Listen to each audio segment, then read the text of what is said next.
àtúnkù dédé àsìkò yìí níbi yòówù kẹ́ ti láǹfààní láti máa darapọ̀ mọ́ wa lórí ìkànnì àròlé bàbá 1010 TV2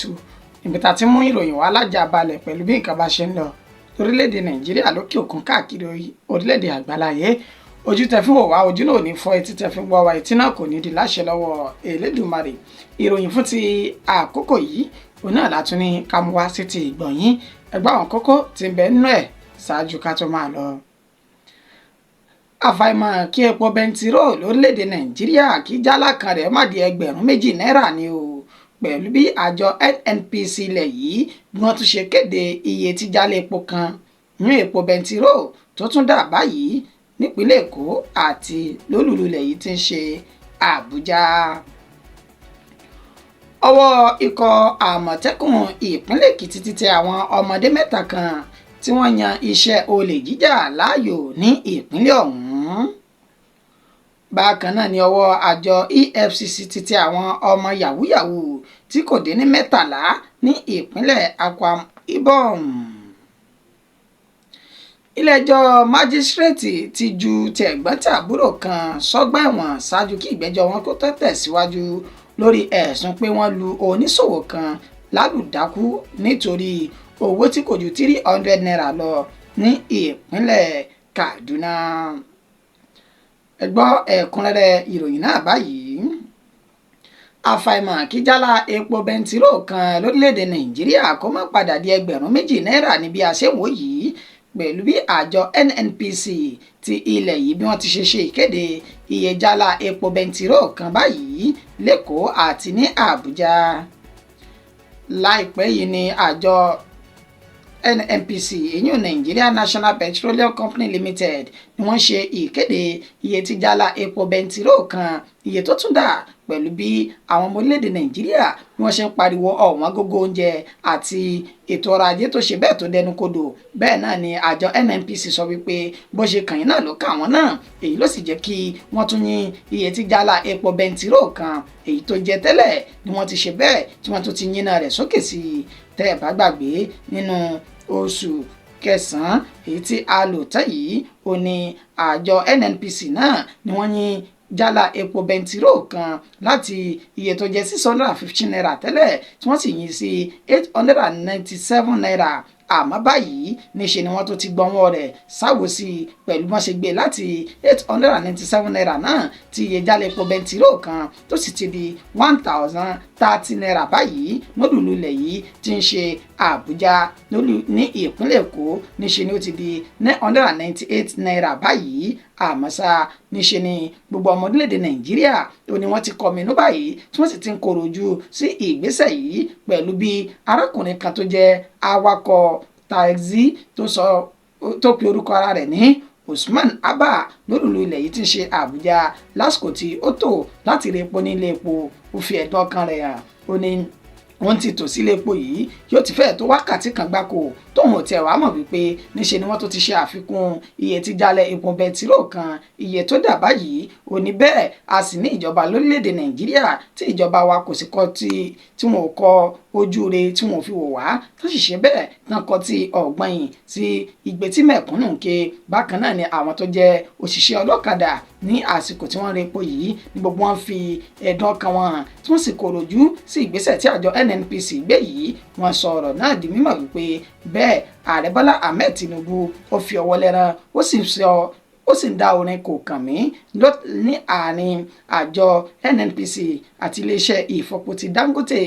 ilẹ̀ yìí. ó ní gbogbo èyí ó ní kò dáa kò sì bójúmu pẹ̀lú bá a ṣe ń pariwo ebi tá à ń pariwo èèyàn tá à ń pariwo kò sówó lóde níṣẹ̀lẹ̀ tó wá ṣe bẹ́ẹ̀ tẹ̀ tó yín epo bẹntiró náà sókè. arábìnrin kan tó pe ara rẹ̀ tó porúkọ ara rẹ̀ ní Jẹ́mílà Wálì lásìkò tó náà báwọn oníròyìn sọ̀rọ̀ ní ìpínlẹ̀ Èkó. ó sọ di mímọ̀ wípé kí tiẹ̀ ni wọ́n fẹ́ sọ orílẹ̀-èdè nàìjíríà dà pẹ̀lú bí àwọn ṣe ń pariwo ìnira yìí tó já sí wípé kò sí owó epo bẹntiró tó wà ní 897 naira tẹ́lẹ̀ tó já sí wípé àwọn ń ginra àwọn fagídíta agbára làwọn fi ń rà á tó sì tún ti ń ṣe bẹ́ẹ̀ tó ti ń di bárakú mọ́ àwọn lára. níṣẹ́ náà tó ṣe bẹ́ẹ̀ tó tún yín iná rẹ̀ sókè. ẹni ìṣèjọba tó wà lóde yìí kò fẹ́ ti mẹ̀kúnnù rárá o, níṣẹ́ náà fẹ́ ṣe bẹ́ẹ̀ tó fẹ́ pa wá. àsìkò àfàìmọ̀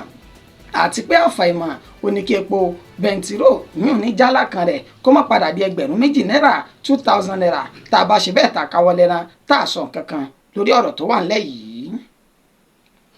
ọwọ́ ikọ̀ àmọ̀tẹ́kùn ìpínlẹ̀ èkìtì ti ṣe bẹ́ẹ̀ tẹ àwọn ọmọdé mẹ́ta kan tí wọ́n yan iṣẹ́ olè jíjà láàyò ní ìpínlẹ̀ náà. ikọ̀ àmọ̀tẹ́kùn ti ìpínlẹ̀ èkìtì látẹnu ẹni tó jẹ́ alukoro ikọ̀ ọ̀hún alukoro ikọ̀ àmọ̀tẹ́kùn ọ̀hún èyún adélẹ́yẹ abíọ́dún adéwálé tó fi ìdí ìṣẹ̀lẹ̀ náà múlẹ̀ pẹ̀lú bó ṣe fi orúkọ àwọn ọmọdé mẹ́ta kan tí ó pe orúkọ ẹnìkíní ní adékúnlé yínká tó jẹ́ ẹni ọdún 18 èyí tó ń gbé ní agbègbè kòtà òmùọ èkìtì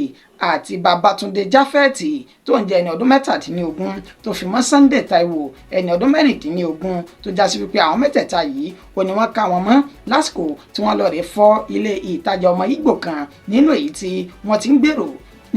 ti ń gbé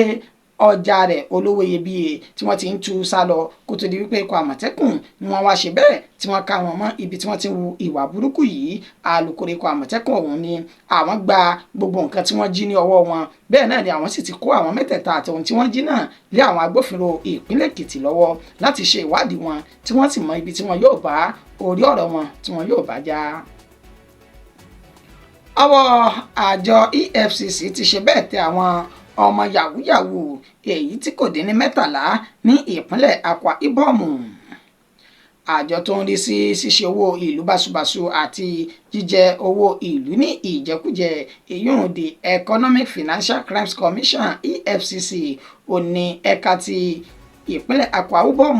lólùlù ìpínlẹ̀ ọ̀hún tí ń ṣe Uyo ó ní wọ́n ti fi páńpẹ́ òfin mú àwọn ọmọ yahoo oníjìbìtì orí ayélujára èyí tí wọn kò dín ní 13 ní ìpínlẹ̀ ọ̀hún gẹ́gẹ́ bí ẹni tó jẹ́ alukoro àjọ EFCC náà Ìyúndélé Oyèwálé bó ṣe fi sójú òpó ayélujára wọn èyí tí ń ṣe X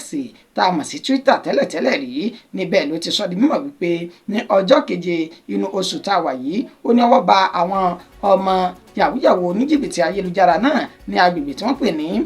Waniba tí ń ṣe Uyo olúlu ìpínlẹ̀ Akwa Ibom. ó sọ di mímọ̀ wípé lẹ́yìn tí wọ́n ta àwọn lólobó wípé àwọn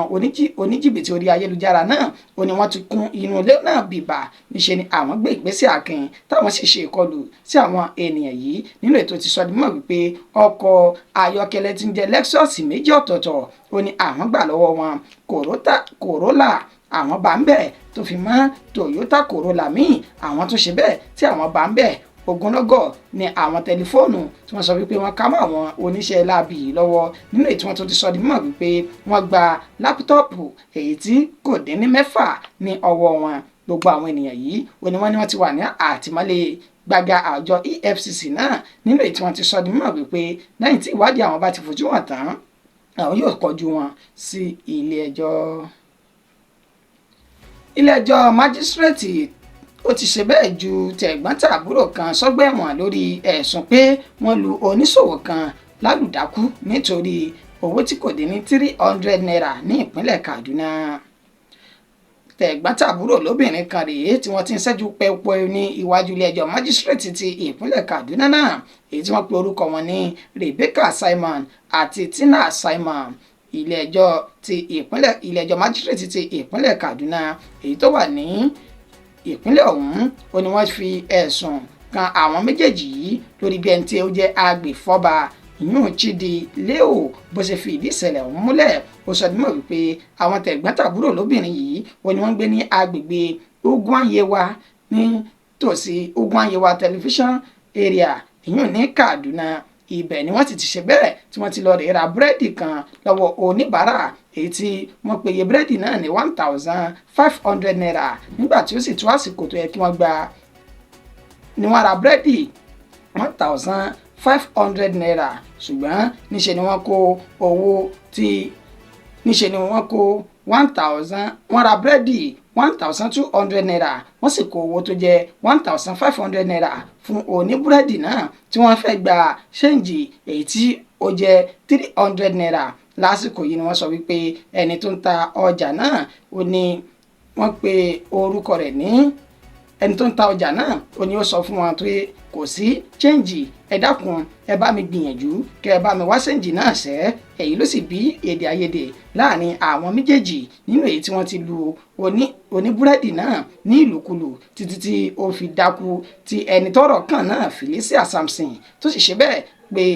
àwọn agbófinró lẹ́yìn tó gbé lọ sí ilé ìwòsàn tán tí wọ́n fi páńpẹ́ òfin mú tẹ̀gbọ́n-tàbúrò lóbìnrin yìí. wàyí o ẹni tó jẹ́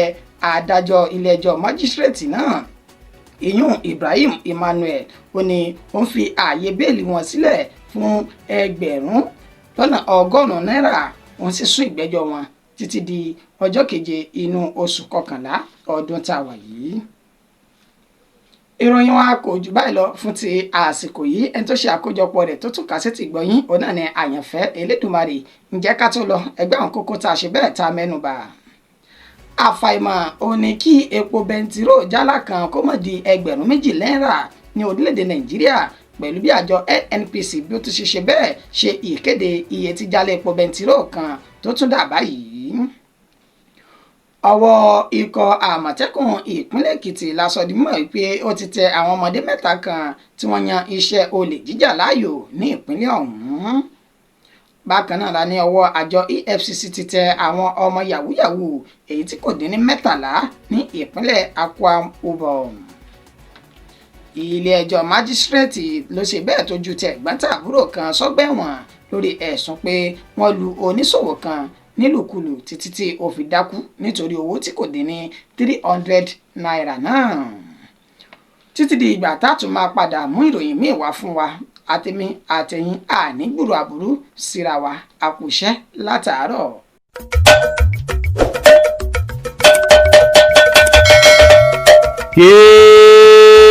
àtótó àrèrè èrò epo èrò ọ̀fà ẹ wá gbọ́ làbárí ẹnu mi. ǹjẹ́ ti gbọ́ pé lọ́jọ́ 10 oṣù 10 ọdún tá a wà yìí ó ní í ṣe dédé ayẹyẹ ọjọ́ ìbí olóyè ọmọ Adéyẹmọ Sunday Ìgbòho ṣà ẹkùn ọkọ̀ Fúlàní Ògbó Bàbádámì. èyí ló wá fà á tí gbogbo àwọn àgbààgbà èèyàn jàǹkànjàǹkàn táwọn lókè òkun káàkiri orílẹ̀ àgbáyé tí wọ́n fi wá yan ọjọ́ 11 oṣù 10 ọdún tá a wà yìí láàyò láti máa fi ṣe àwẹ̀jẹwẹ̀mu ayẹyẹ ọjọ́ ìbí olóyè ọmọ Adéyẹmọ èyí tí yóò máa wáyé ní London Kensington 179 Holland Park Avenue London W11 4UL United Kingdom ní dédé agogo 7 alẹ́ ní títí di aago 12 òwúrọ̀ ọjọ́ kejì bó bá wá dọjọ́ 12